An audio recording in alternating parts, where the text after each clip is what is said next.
How's everybody doing on this wonderful Saturday morning? It is Kaiser's Quest, Wake Up with Kaiser, and this is my daily vlog, which follows my awakening process and what I'm going through in my life. So I hope everybody's having a great morning so far, and by the time you see this, it'll probably be night, but that's okay. And I'm just here to help you out with maybe addictions, help you live a healthier lifestyle, and maybe just give you some daily motivation. So enjoy.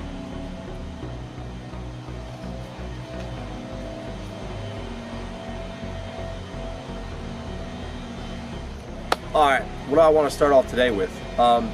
If you're going through awakening and if you're in a relationship, it's not easy. It's probably one of the most trying times of my life right now. Me and my wife have already been through a lot in 6 years, like a lot, like a mound full, a pile, a lot of stuff. But our love kept us together. My wife is very millennial, so me going through this wake up with a millennial is very hard. She's very addicted to tablets and cell phones and TV and media and all the things right now that I am just so pushed away from. She's really into them a lot to the point where, you know, she almost picks them over me because, you know, I came home yesterday and we got in this big fight over me just asked her to turn a tablet down. It turned into this crazy ordeal, which I try to keep my voice down. I don't want my son seeing us argue, because people who have kids, man, if they see that stuff, I don't know if you see it in their behavior, but I see it in my kid's behavior. And I know that if he doesn't see it, it's a lot better off, right? So if you're in a relationship, you're going to have a lot of patience with people, especially if you're the one waking up. You're going to have to ignore a lot, and it's going to bother you. Some tricks, earbuds, and listen to a lot of content. You know, especially, you know, if you're married to somebody like my wife who, she's just not getting it. I wish she would get it. I wish she would watch the content that I send to her so she would understand how to love and support me during this time, like I've always loved and supported her.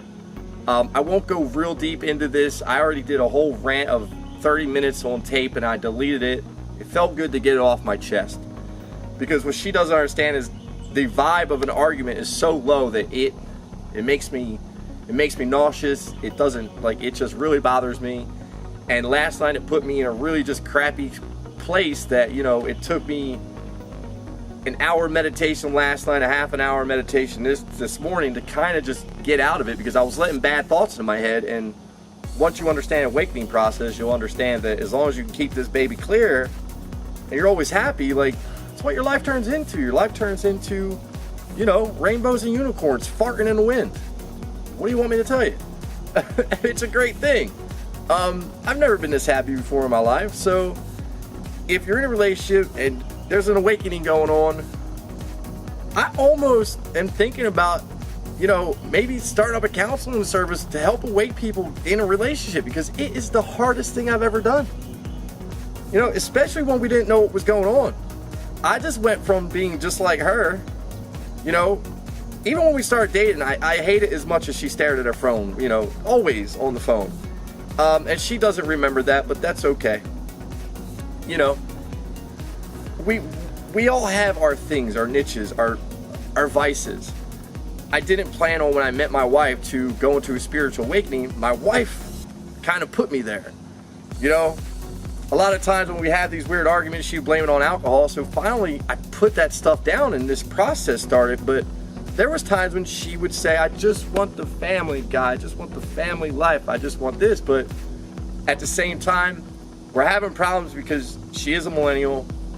She wasn't brought up in the best circumstances, so she doesn't really understand being the head of the household, how to hold things down, how to get things done. Throughout the years, I've been trying to help her, but it comes off like I'm her dad, so that's not working. So, you know, I was just looking at a lake house. I'm up in the air now. We might think about going back to Georgia, because if we can't find a common ground, we just can't be together. It'll destroy us. Like, it will destroy, it'll make us hate each other, and I don't want it to get there. even though I already feel like sometimes she already hates me, but that's a whole different story.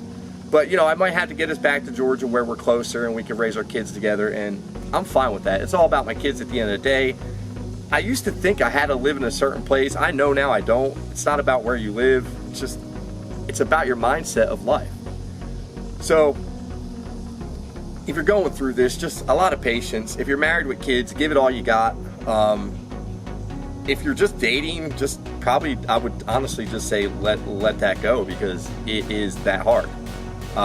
You're going to go through a point where you don't care about social media, you don't care about television, you don't care about what everybody's doing, you don't care about possessions, what you're going to buy. You just want to live life freely and happy and spend the most time doing what you love doing. And for me, that's spending time with my children and creating. I honestly like doing this. I really, really do. And I hope that everybody likes it, subscribes. I know I'm not the best at it right now, but it's the beginning, right?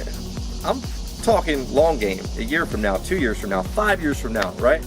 As Ralph Smart makes it pretty clear that you're not going to come into an awakening and just poof, your life gets better. Like, you come into an awakening because you realize everything that you did in the past was just wrong. You were doing things wrong. And then once your brain figures out and hits that switch to start doing things right, you change into a new person. I changed into a new person. The people who I grew up with would not recognize me today, right? They might see me on Facebook. They probably hear the things I'm saying and think I'm nuts, but we would probably still get along because we grew up together, but I wouldn't have the things in common that they do, like caring about what they look like, or caring about who's doing what. I just don't care. Like, I honestly don't care about anybody else's problems. Don't tell me. I don't want to hear them. And that's a part of the awakening process. So it's a very confusing time, and when you're in a relationship, it just adds more confusion. So that's just my quick rant on the whole awakening process in a relationship. It's not easy, and you have to understand, if you're with somebody going through an awakening, they need positivity, they need nature, they need love, it's a certain environment, man. I want my life to change, right? I want to speak at schools. I want to get my dad project, and that's another thing. If there's any guys watching this who are fathers, who are sober, and want to be a part of the dad project, let's do this. Let's make this a nationwide thing where we're setting up little things to go speak everywhere, because alcohol is the devil. Alcohol is destroying our kids. There's such a problem with underage drinking right now, and nobody pays attention to it. It's so bad. The government puts it there for that to happen, because they want our kids to get sucked into that vicious cycle. Because once they're in their machine, they make revenue, and they make more money and more money and more money. Fines, court costs, taxes. If you really look at alcohol and what it's doing to our culture and our society, it's just a horrible freaking thing. We're all so damn brainwashed to drink it, right? It's almost like you can't get away from it. You're growing up, and you're a kid, and you're looking at everybody else doing it, and you think, because you don't know any better, that is what fun is. Now, I don't know about you, but at 43, that bike ride there is way more fun than sitting down and drinking a 12-pack. Sorry, I drank a lot of 12-packs. I drank a lot, period. I started at 14, didn't finish till I was 41. That's why I'm such an expert on this subject. And I wasn't your everyday, like what you would call an alcoholic. I never got the shakes in my life. I didn't have to drink. I chose to drink. I chose to go out every single night to a nightclub because I was addicted to the society nightlife side of it, right? I was addicted to the ego side of life. And I think that's a major problem right now, that it happens to a lot of people, and you don't even know it's happening until you're stuck in it. And next thing you know, you get a DUI, and that kind of spirals you a little bit. You get your license back, and your silly freaking brain tells you, man, it was just bad luck. And then the next thing you know, even though you're telling yourself you shouldn't drink and drive, the next thing you know, you're behind that wheel again, right? When I started this process, I had a good friend of mine kind of laugh at me because I got sober, and he just turned into kind of a D-I-C-K about the whole thing. He was always a D-I-C-K, but he kind of upped it on that, so I just cut him off.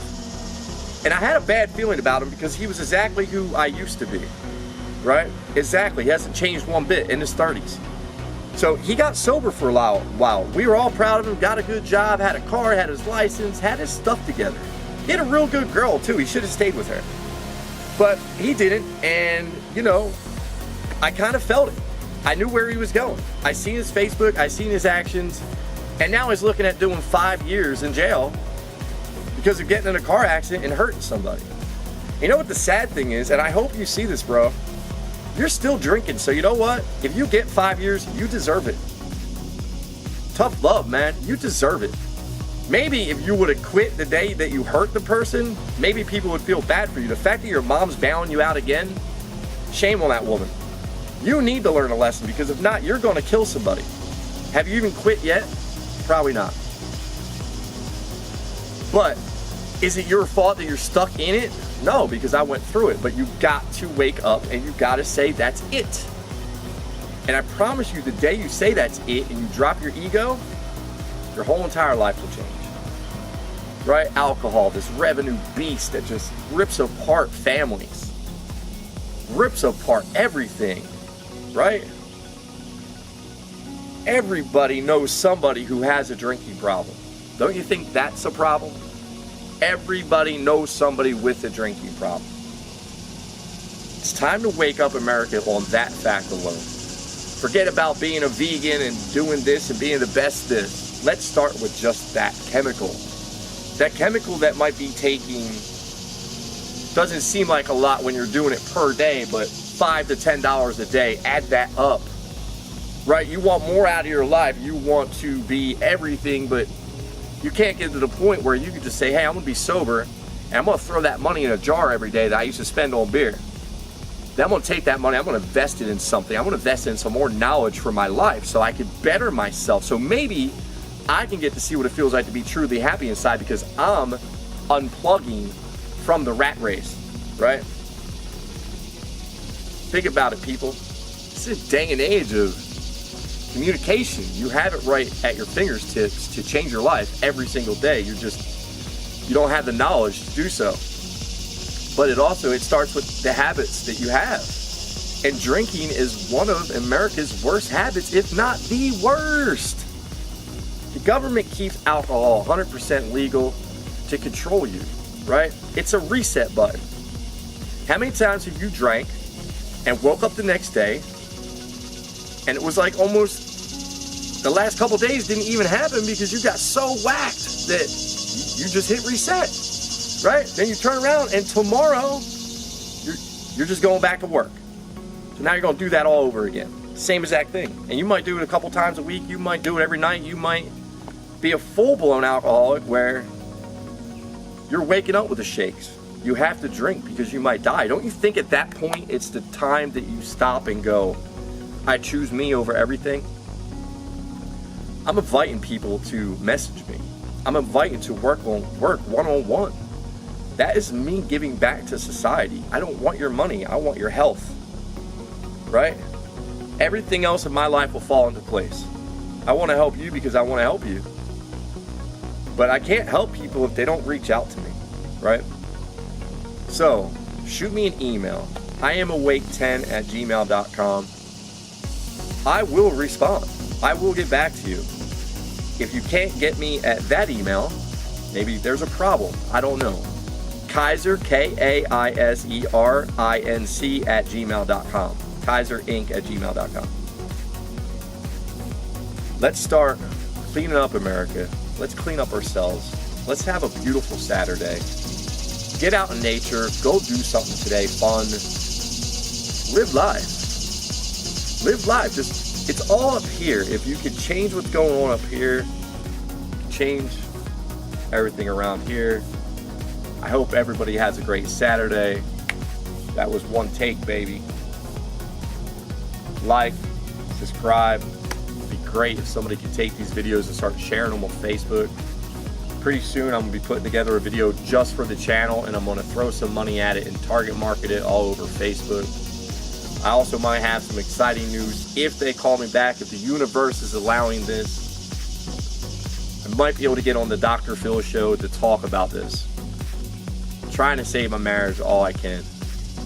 So, see what happens. I love every one of you. I really do. Have a great day.